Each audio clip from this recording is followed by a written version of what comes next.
Well, hail and well met, fellow adventurers. This is Ben with Too Many Cards and Dice. And tonight I thought I'd try something different. And this is an Endless Quest book from the 80s. So, my youth, perhaps your youth. Now, as you can see, Light on Quest Mountain here is book number 12. And you can also see that it is very well used. This is not my original copy. I had the first 20 or so books. I have no idea what became of them. I started replacing them, and then suddenly nostalgia prices hit. And these, as you can see, they were $2 when they first came out. And I bought several of them at about $5 each, and I thought that was great. And then the last time I went looking, they were like 20 bucks a pop, which is ridiculous because they're nice and nostalgic and fun and quick and easy and certainly not worth $20. So anyhow, I'm going to do a read-along, and if you're unfamiliar with how Endless Quest books work, most of them were set in a D&D-ish world, sometimes specified, sometimes not.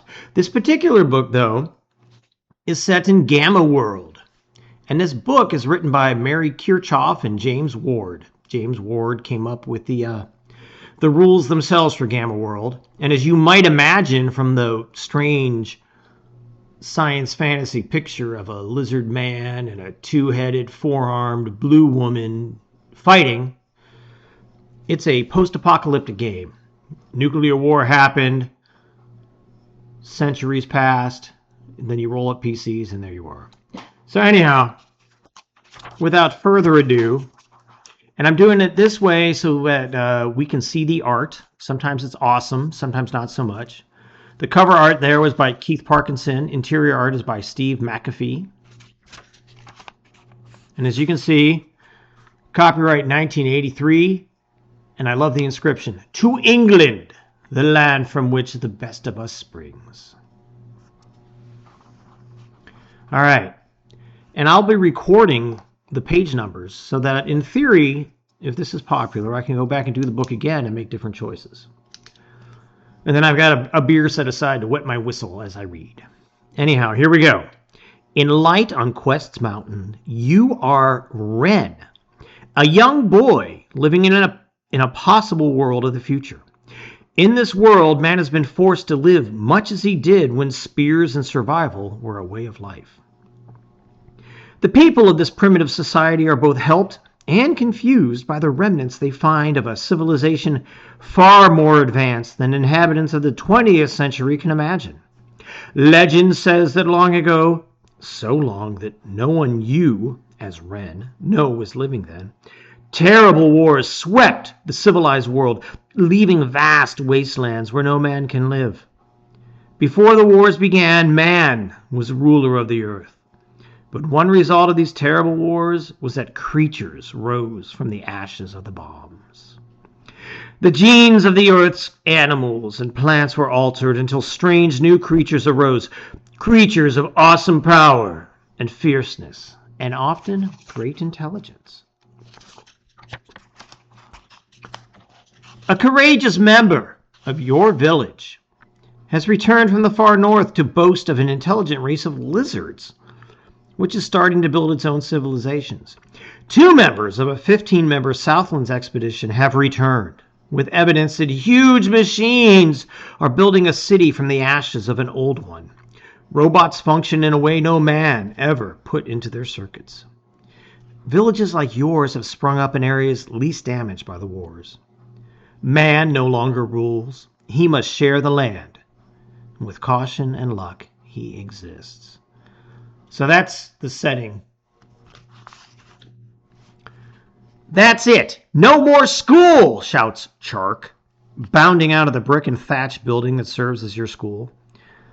"I'm almost sorry to see it end," says Sars slowly. "I think I'll ask Mirel if I might work as a teacher's apprentice." "All I can think about is beginning our quest tomorrow," you say. You are Ren, youngest son of the chief of the village of New Hope. Tomorrow, you and your 2 friends begin the journey that every graduate of the school must face. You must venture to Quest's Mountain and face whatever dangers you encounter. Only then will you overcome your fears and be accepted as adult members of your village. You, SARS, and Chark will have an important additional purpose on your quest.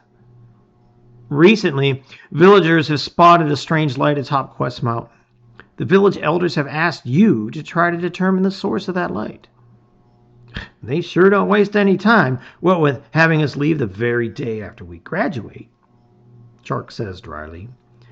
No point in prolonging the inevitable, says SARS, always the reasonable one. Why does he have to talk that way? Chark asks you. And you sigh, ignoring the question. Chark really expects no answer. Teasing each other is a game your two friends have always played. But fortunately, it is just a game. This intro is long, but that's all right. You glance at your tall friend. Although SAR's scaly skin and features are those of a lizard, he walks like a man, and his hands and mind function as well as a human's. You've learned to take his slow, deliberate speech seriously, since he often notices things that others don't. SARS wears glasses, rare in your world, with pride, but they don't prevent his terrible fear of darkness. You know that he will have to try to conquer this fear if your quest is to be a success. Your eyes straight at Chark, and you think how different your monkey friend is from SARS. Skinny, hairy Chark seldom thinks things through as SARS does. Chark has led you and SARS on many a merry adventure, but you hope he'll be more careful on your quest.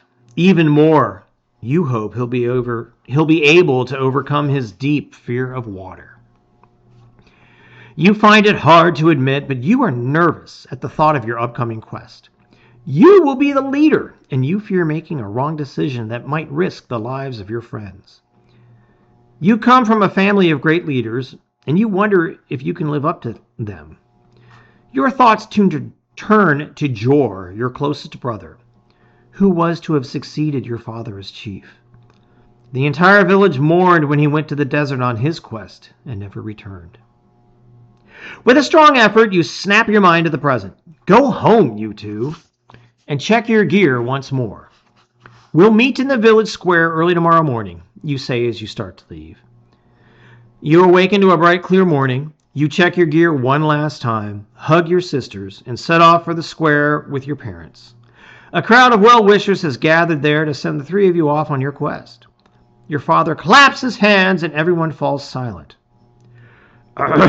As you all know, it is our custom to send our young graduates to Quest Mountain before becoming adult members of our village. It is also our custom to present each young person departing on a quest with a special gift. Ren, Saz, Chark. These fine metal spears are given to you in the hope they will serve you well on your journey. One by one, you examine your spears wonderingly as they are presented. Spears with metal heads are rare enough in the village, but weapons made entirely of metal are very special indeed. Each of you mumbled his thanks, with a promise to try to be worthy of such an extraordinary gift. Sar's mother hugs him impulsively, and he blushes deeply, his green skin turning murky brown. Your father speaks once more. Go now, young ones. Return to us as proud men. With the words of your father ringing in your ears, you set off for the main gate of the village. Once outside the village, the three of you pause to talk over your plans. You've discussed your quest many times, but even now, at the last minute, you're still debating your course of action. I said we head straight north, right for the mountains, says Chark. Chark, you know the great northern wastelands stretch between our village and Quest Mountain. And you know that no one who has ever entered the wastelands has ever returned, Sars reminds him. Sars is right, you say. We must go around the wastelands. But which way, says Chark. If we head east, we must pass through the Sandlands. The dunes of the Sandlands conceal many hidden dangers. If we head west, we must travel through the Greenlands. Excuse me. Fearsome creatures are said to inhabit the forests and foothills of the Greenlands. Ren, Didn't your brother Jor head through the desert? Sars asks. He said he was going to, but we really don't know for sure. Chark fidgets. The trail through the Greenlands is shorter. Let's go that way. But it might be interesting to retrace Jor's footsteps, Sars says thoughtfully. Perhaps, you say, trying to weigh the advantages of each route. Straight ahead, dust and decayed bones mark the beginning of the great northern wastelands.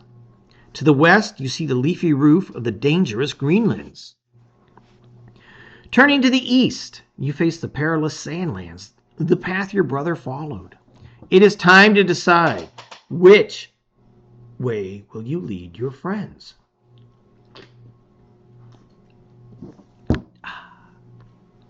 All right, if we want to find our brother or his remnants, his remains, and go through the Sandlands, we turn to page 28.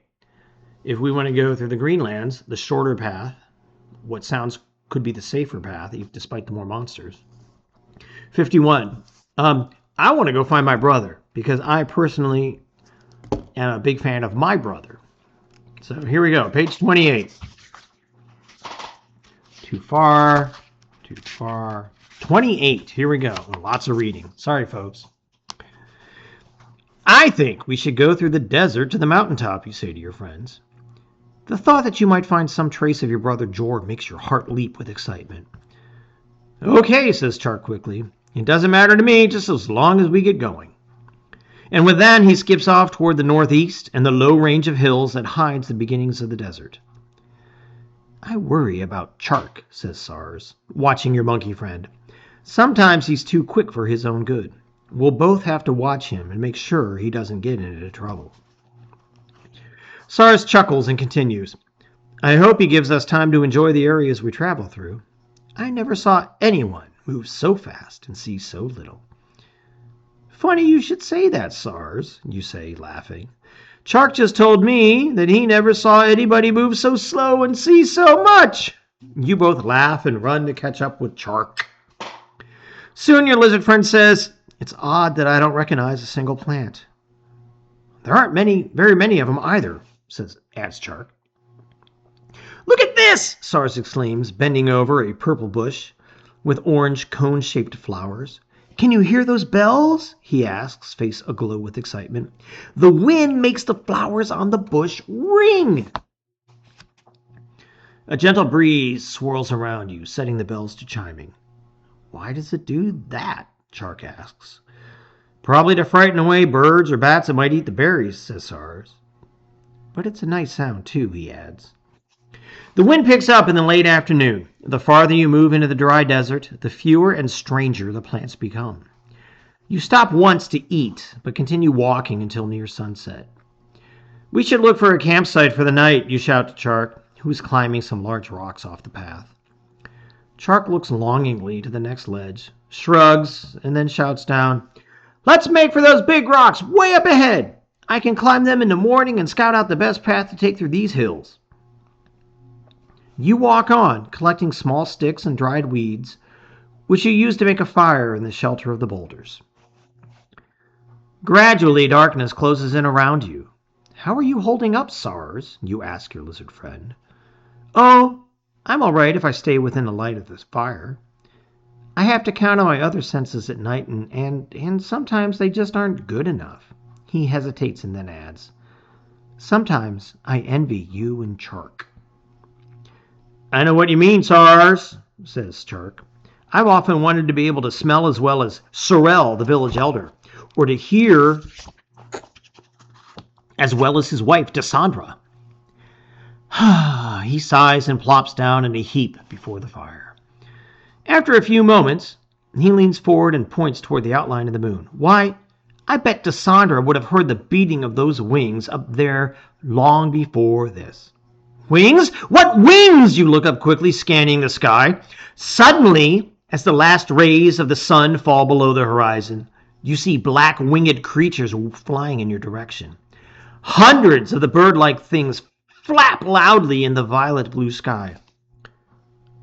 They look just like night wings! You shout above the noise. Yes, but they're so huge. Much bigger than the ones around our village, says Chark. And just as suddenly as they appeared, the black-winged creatures start to dive straight at you. You each pull out your spear and try to jab at them, but they are too quick. They nip at your bodies, then dart off. Get away! Get away! You hear the lizard boy shout, panic in his voice. Sars is having more trouble than you. Even with the light of the fire, it's impossible for him to see their dark bodies against the night sky.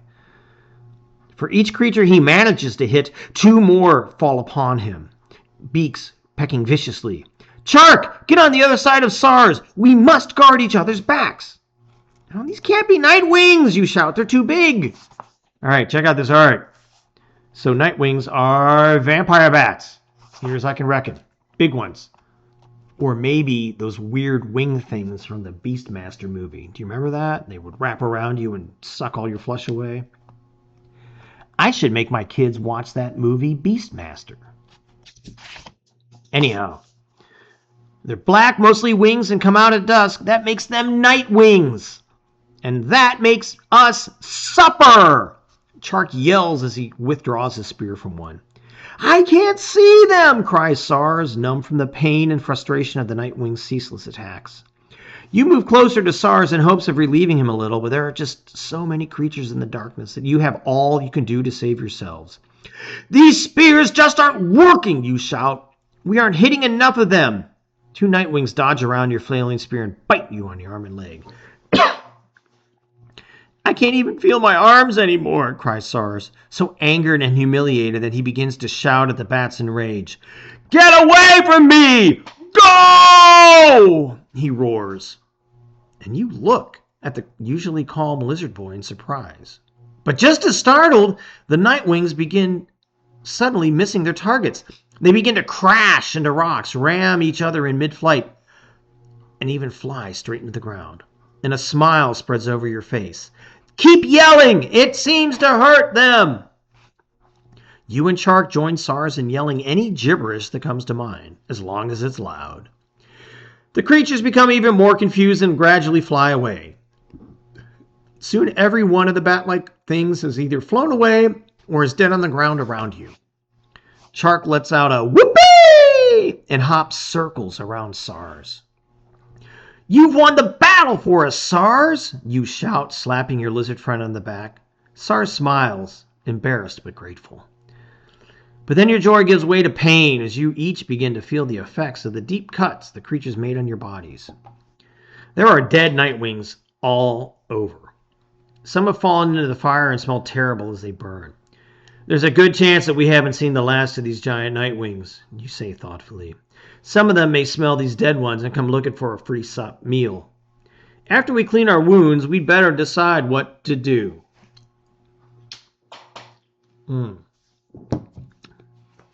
Well, 1, we could keep traveling now when the desert is cool. 2, maybe the desert is just too dangerous and we should retrace our steps and go through the Greenlands. Or should we stay near the protection of these rocks for the night and decide what to do in the morning? Well, folks, in my mind, number 2 is right out. We've already started looking for our brother. There's no sense in not looking for Jor. But we've traveled all day, and I don't remember anything about this book. Except I know that if I've traveled all day, and then I travel all night, the next day is going to be even awful. So I'm going to pick page 68. We're going to stay near the protection of the rocks. Here we go, page 68. Let's hope it's the right one. Not a fatal choice. Does it focus? Barely. Between our words and the darkness, Sars begins, gingerly touching a finger to his arm. I don't think we should leave this place. The Nightwings could find us anywhere, and at least here we have a fire. I don't know, says Chark, hesitating. These rocks didn't turn out to be very safe. One of your wounds stabs with pain as you move. Well, we've got to clean these wounds quickly or they'll become infected, you say. So we'd better stay here. All right, I'll tend to them, Chark volunteers. Sars first. He looks like he's taken the worst of it. I'll get rid of the carcasses, you say. You pick up dead bodies in the night wings with your spear point and toss them far into the darkness beyond the rocks. Then you gather more sticks. Soon the fire is much brighter, but your hopes aren't. You've only just started your quest, and all 3 of you are wounded. You lay your head back on your pack and slowly drift into a fitful sleep. Suddenly, the noise of thunderously loud wings bursts into your dreams. You open your eyes in time to see a huge black body dive from the sky, pick up SARS in an orange blur, and fly off into the night before you can even make a move. "It's a Yexel!" you cry. You stare helplessly into the darkness as SARS shouts for help fade into the distance. Here's the picture. For a moment, you see his small, struggling form outlined in moonlight, but then he's gone. "What can we do to save him?" Chark asks, grabbing your arm. "Nothing," you say, hanging your head. "No one's ever escaped from the grasp of a Yexel." Chark jumps up, brushes tears from his hairy cheeks, and stamps his foot. "We have to try something. We'll have to search the desert." Despite painful cuts covering his body, Chark turns abruptly and sets out at a run into the desert night. "Chark, come back! There's nothing you can do!" you shout after him. Chark doesn't seem to hear and races across the desert in the direction where you last saw SARS. You shiver as you realize that he'll soon be out of sight. "I can't lose both my friends," you think, and summoning all your strength that remains in your wounded body, you run off after Chark. After several minutes, you see Chark's dim form just ahead. He stumbles over a low bush as you dive for his feet, and you both roll, thrashing in the sand. "Do you think SARS would want us to get ourselves killed?"